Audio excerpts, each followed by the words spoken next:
আমাদের ক্যাম্প আজকে ভদ্রেশ্বরে, আমরা বেরিয়েছি, এই আমাদের গাড়ি।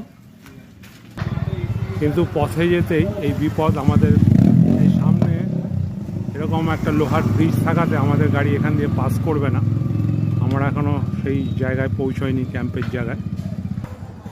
গাড়ির হাইট অনেকটাই উঁচু, ওখানে লেগে যাবে। আমরা তাই রাস্তায় এই মন্দিরের সামনেই দাঁড়িয়ে আছি। এটা এই ভদ্রেশ্বরের যে খাল, আর এটা একটা দুর্বল ব্রিজ।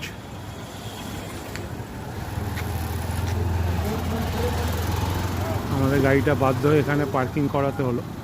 আজকে আমাদের ফ্রি ইন্ডিয়ান ক্যান্সার সোসাইটির cancer detection and awareness camp. ক্লাবের সামনে আমরা বসে আছি, সংস্থার থেকে গাড়ি আসছে, আমাদের আবার নিয়ে যাবে।